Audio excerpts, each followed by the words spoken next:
Comedy ഉണ്ട്, ചിരിക്കാനുണ്ട്. പിന്നെ ട്രെയിലറിൽ പോലെ തന്നെ പല കാലഘട്ടങ്ങളിലൂടെയാണ് സിനിമ പോകുന്നത്. നർമ്മജൻ ചേട്ടനൊക്കെ വേറെ ലെവല്. നമുക്ക് ഈ ഏത് കോമഡിയിലാണ് കൂടുതൽ ചിരിച്ചതെന്ന് പറയാൻ പറ്റില്ല. എല്ലാവരും ചിരിച്ചുകൊണ്ടിരിക്കുകയാണ്. അടിപൊളിയാണ്. മസ്റ്റ് വാച്ചാണ്. ഫുൾ എന്റർടൈൻമെന്റ് ആണ്. തകർപ്പൻ സാധനം.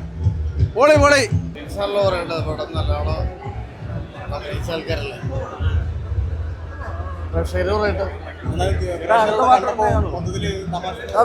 പ്രേക്ഷകരുടെ കൂടെ ഇരുന്ന് കാണുമ്പോൾ സുഖം. എനിക്കിഷ്ടമായി മൂവി. പ്രേക്ഷകരാണ് പറയേണ്ടത്. ഒരു ടൈം ട്രാവലർ മൂവിയാണ്, ഒരു പരീക്ഷണ ചിത്രം കൂടിയാണ്. ആൾക്കാർക്ക് ഇനിയും തുടർച്ച ഉണ്ടാവൂലേ? തുടർച്ച അവര് തീരുമാനിക്കേണ്ടതാണ്. കാരണം അവർ അങ്ങോട്ടും ഇങ്ങോട്ടും കാലഘട്ടം മാറ്റി വിട്ടൂലോ. ഇനിയിപ്പോ മിഥുനും ജയബാബു കൂടി തീരുമാനിക്കേണ്ടതാണ് തുടർച്ച. ഞാൻ തീരുമാനിക്കേണ്ടതാണ്. നമുക്ക് 70 കോടിയൊന്നും മുടക്കാൻ നമ്മുടെ അടുത്തില്ല.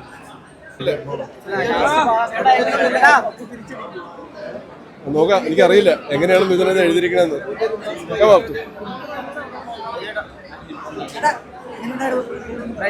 പടം എനിക്ക് ഇഷ്ടപ്പെട്ടു.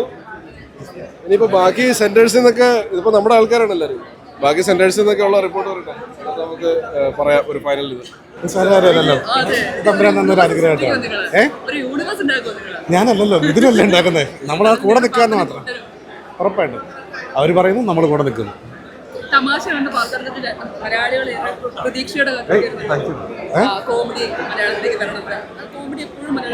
ഇത് സിറ്റുവേഷനിലുള്ള പരിപാടികളല്ലേ കോമഡി ആയിട്ട്. അത് നമ്മൾ കോമഡിക്ക് വേണ്ടി ഒന്നും ഉണ്ടാക്കുന്നില്ല. സിറ്റുവേഷൻ എന്താണോ സംഭവിക്കുന്നത് അവിടെ ഹ്യൂമർ ഉണ്ടാകുക മാത്രമേ.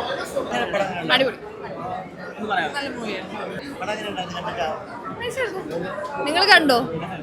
എങ്ങനെ ഉണ്ടായിരുന്നു? നല്ല പടം, ഇഷ്ടപ്പെട്ടു. ഇറ്റ്സ് ഭയങ്കര എന്റർടൈൻമെന്റ് മൂവിയാണ്.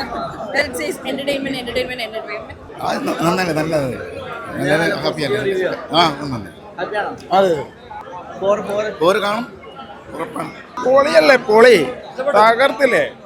ഇഷ്ടപ്പെട്ടു. ഷാജിബാബാൻ തകർത്ത്.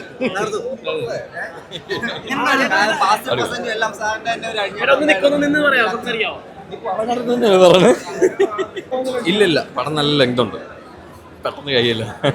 ഇനിയപ്പോ വിഷമ, അയ്യോ കഴിഞ്ഞു പോയ സിനിമ ഒരു ഇതായി പോയി. ഭയങ്കര കയോട്ടിക് ആയിട്ടൊരു എൻഡ്. അടിപൊളി, സൂപ്പർ. ഷാജിബാബൻ കളിക്കി പൊളിയായിരുന്നു. അടിപൊളി സിനിമ, അടിപൊളി സിനിമ. സൂപ്പർ പടം, സൂപ്പർ പടം. ഇഷ്ടപ്പെട്ടു. നല്ലായിരുന്നു. ഇഷ്ടപ്പെട്ടു. സൂപ്പറായിരുന്നു, സൂപ്പറായിരുന്നു. എല്ലാം നല്ലതായിരുന്നു. ക്യാപ്റ്റൻ ക്ലീറ്റസ് സീൻ പാടും. ആട് 3 ആണ് ഏറ്റവും ബെസ്റ്റ്. എല്ലാവരും പോയി കാണണം. പിന്നെ ആട് 1ഉം 2ഉം കണ്ടിട്ട് എല്ലാവരും പോയാൽ മതി. അത്രേ ഉള്ളൂ. ഫോർ വെയിറ്റിംഗ് ആണ്, ഉണ്ടെങ്കിൽ പോയി കാണും. അത്രേ ഉള്ളൂ.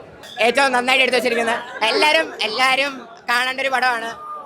പ്രതീക്ഷേനേക്കാളും നല്ലൊരു പടം. ഞാൻ 4th പാർട്ടിന് വേണ്ടി എല്ലാവരും വെയിറ്റിംഗ് ആണ്. ഞങ്ങൾ കണ്ട എല്ലാവരും ഫൈറ്റ് സീൻ, അവസാനത്തെ ഫൈറ്റ് സീൻ, അത് സീനായിരുന്നു. ഡൂഡും ഷാജിബാബനും അവർ രണ്ടുപേരും, ക്ലീറ്റസും അവര് 3 പേരും പടം ഫുൾ എടുത്തോണ്ട് പോയി. സർബത്ത് ഷമീർ അവരെല്ലാരും കൂടെ കോമഡിയൊക്കെ വർക്കൗട്ട്. നല്ല നല്ല നല്ല നല്ല കോമഡിയൊക്കെ ഉള്ള പടം. അടുത്ത പാട്ടിന് ഫുൾ വെയിറ്റിംഗ്. ഉറപ്പായിട്ട് ഇതുപോലെ തന്നെ അടുത്ത പടം പോയി കാണാം.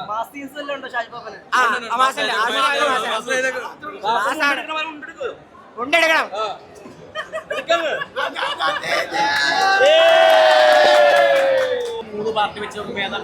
എനിക്ക് ഇതാ കുറച്ചുകൂടെ. കാരണം ഇത് അങ്ങനെയല്ല, ഇതിൽ ഒരുപാട് ലേയേഴ്സ് ഉണ്ട്. ആ ക്യാരക്ടേഴ്സിന് തന്നെ ഒരുപാട് ഷിഫ്റ്റുകൾ വരുന്നുണ്ട്.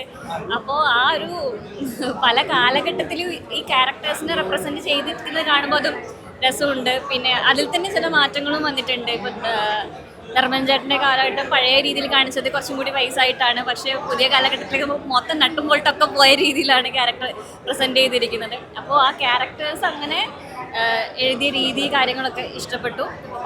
നെക്സ്റ്റ് പാർട്ടിന് വേണ്ടി വെയിറ്റിംഗ് ആണ്. കണ്ടിരിക്കണം. കാരണം അത് കാണാൻ ഒരു പ്രാവശ്യം എന്നല്ല, അത് കാണാനുള്ള വകുപ്പുണ്ട്. ഫാമിലിയായിട്ട് എല്ലാവരും വന്ന് ആട് 3 കാണണം. മലയാള സിനിമയ്ക്ക് തന്നെ ഒരു തരംഗം സൃഷ്ടിച്ച സിനിമയാണ്. തീർച്ചയായിട്ടും നിങ്ങളെ നിരാശപ്പെടുത്തില്ല. ഓഡിയൻസിനെ ഇവിടെ കണ്ടപ്പം ഒരുപാട് സന്തോഷം. ഇങ്ങനെ ഒത്തിരി നാളായിട്ട് വെയിറ്റ് ചെയ്യുമായിരുന്നു. എന്താ പറയുക, 8 വർഷമായി ആടിന് വരങ്ങിയിട്ട്. അപ്പോൾ അതിൻ്റെ അടുത്ത ഭാഗത്തിലേക്ക് വരുമ്പോഴത്തേക്കും കൂടുതൽ എക്സൈറ്റ്മെൻറ്റോടെയാണ് ഞാൻ ഈ പ്രോജക്റ്റിൽ ജോയിൻ ചെയ്തത്. വിജയേട്ടനും വിജയിച്ചേട്ടനും വിളിക്കുമ്പോഴെല്ലാം എത്ര ഭയങ്കര ആകാംക്ഷയായിരുന്നു എന്തായിരിക്കും എൻ്റെ ക്യാരക്ടറിനെ തേർഡ് പാർട്ടിൽ സംഭവിക്കാൻ. ക്രൂവിൻ്റെ കൂടെ ഇരുന്ന് കാണാൻ പറ്റുന്നത് ഒരുപാട് സന്തോഷം. എന്തായാലും വളരെ ഗംഭീരമായി തന്നെ ചെയ്തു.